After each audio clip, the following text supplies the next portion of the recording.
సొరకాయ తురుము వేసుకొని ఇలా గనక హెల్దీ అండ్ టేస్టీ బ్రేక్ఫాస్ట్ చేసుకున్నామంటే సూపర్ టేస్ట్ అదిరిపోతుందండి. మళ్ళీ మళ్ళీ కావాలనిపిస్తుంది, అంత టేస్ట్గా ఉంటుంది బ్రేక్ఫాస్ట్. మరి ఇందులోకి నేను ఏమేమి వేసాను, ఏం చేశాను అనేది మీరు వీడియో మాత్రం చివరి వరకు ఎక్కడ స్కిప్ చేయకుండా చూసేయండి. హలో అండి, వెల్కమ్ టు మ్యాండ్స్ మనపై కిచెన్. ఇవాళ మనం సొరకాయతో ఎంతో హెల్దీగా ఉండే బ్రేక్ఫాస్ట్ అయితే చేసుకుందాము. ఇక్కడ నేను గింజ లేనిది ఇలా ఒక లేతకున్న సొరకాయ ఇక్కడైతే తీసుకున్నానండి. ఇప్పుడు మనం దీనిపైన అంతా ఇలా చెక్కు తీసేసుకొని తురుముకొని పెట్టుకుందాము. నేను ఇక్కడ సొరకాయని అంతా ఇలా చెక్కు తీసేసుకొని ఇలా తురుముకొని పెట్టుకుంటున్నాను.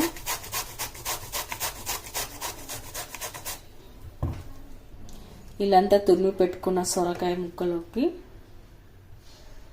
ఇప్పుడు మనం తురిమి పెట్టుకున్న సొరకాయని ఇలా ఒక కప్పులోకి అయితే వేసుకుందామండి. ఒక బౌల్ తీసుకొని అందులోకి సొరకాయ తురుమును వేసుకుందాము. మనకు మెజర్మెంట్ ప్రకారం తీసుకున్నట్లయితే ఇక్కడ నాకు టోటల్ మొత్తం 1.5 కప్పు వరకు అయితే సొరకాయ తురుము వచ్చింది.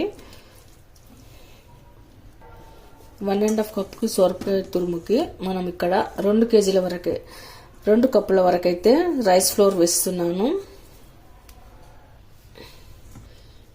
ఇలా 2 కప్పుల వరకు రైస్ ఫ్లోర్ వేసుకోవాలి. ఇప్పుడు ఒకసారి ఇలా అంతా కలుపుకొని పెట్టుకుందాము. ఇలా మనం అంతా ఒకసారి కలిపి పెట్టుకున్న తర్వాత కట్ చేసి పెట్టుకున్న కొత్తిమీర, అలాగే కట్ చేసి పెట్టుకున్న గ్రీన్ చిల్లీ, సన్నగా తరిగి పెట్టుకున్న కరివేపాకు, తర్వాత తురిమి పెట్టుకున్న క్యారెట్, తర్వాత సన్నగా కట్ చేసి పెట్టుకున్న క్యాబేజీ ముక్కలు. మీ దగ్గర క్యాబేజీ ముక్కలు లేనప్పుడు ఆనియన్ అయినా వేసుకోవచ్చండి. నేను ఇక్కడ క్యాబేజీ వేస్తున్నాను, బాగుంటుంది, టేస్ట్ బాగుంటుంది. ఆనియన్ వేసే కన్నా ఇలా క్యాబేజీ వేసినా కూడా మనకు నెక్స్ట్ డే మార్నింగ్ కూడా బ్రేక్ఫాస్ట్కి ఇది వేసుకోవచ్చండి. ఆనియన్ వేసినట్లయితే త్వరగా పిండి వాసన వచ్చేస్తుంది, పాడవుతుంది. కాబట్టి ఇలా క్యాబేజ్ ముక్కలు వేసి మనం పిండి కలిపి పెట్టుకున్నట్లయితే మనకు మార్నింగ్ వేసుకోవచ్చు, నైట్ కూడా వేసుకోవచ్చు. ఫ్రిడ్జ్లో పెట్టుకున్నామంటే ఒక రోజంతా ఉంటుంది, బాగుంటుందండి బ్రేక్ఫాస్ట్కి. అప్పటికప్పుడే మనము ఇన్స్టాంట్గా చేసుకోవచ్చు అనమాట.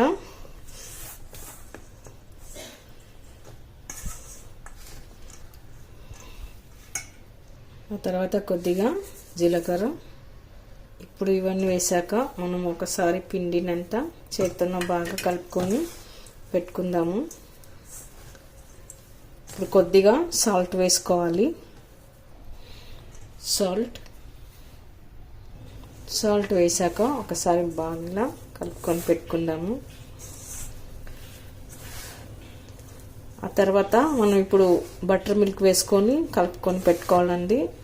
బటర్ మిల్క్ వేయడం వలన మరింత టేస్ట్గా బాగుంటాయి.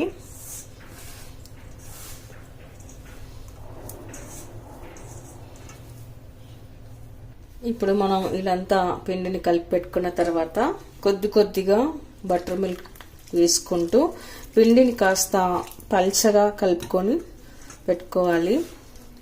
ఎక్కడ ఉండలేకుండా మనం పిండిని పల్చగా కలుపుకొని పెట్టుకుందాము.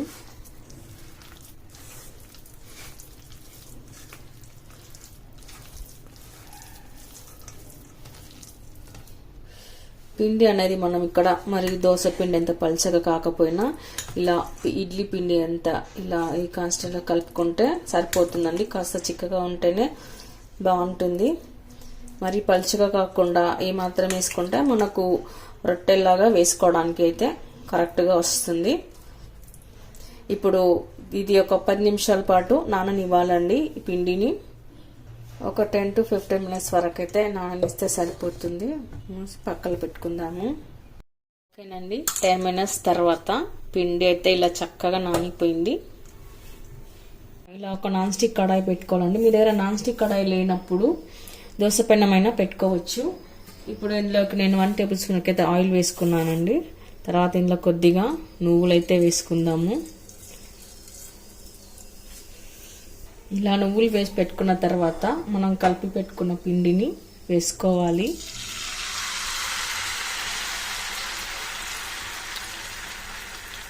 ఇప్పుడు పిండి అంతా ఉడికే వరకు మనం కవర్ చేసి పెట్టుకుందాము.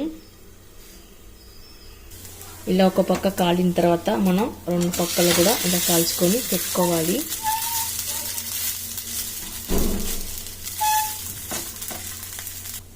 ఓకే అండి, చూసారుగా ఇప్పుడు మనం మిగతా రొట్టెలు కూడా ఇలానే వేసుకొని పెట్టుకుందాము. ఓకే అండి, చూసారుగా ఈ అద్భుతమైన రుచి ఉండే సొరకాయ అక్కి రొట్టె కొబ్బరి చట్నీతో తింటే చాలా సూపర్ టేస్ట్గా చాలా బాగుంటుందండి. మరి మీరు కూడా ఒకసారి ట్రై చేయండి. మీకు ఎలా కుదిరిందో కామెంట్స్లో పెట్టండి. లైక్ చేయండి, షేర్ చేయండి. తప్పకుండా మన ఛానల్ని సబ్స్క్రైబ్ చేయండి. Thank you for watching.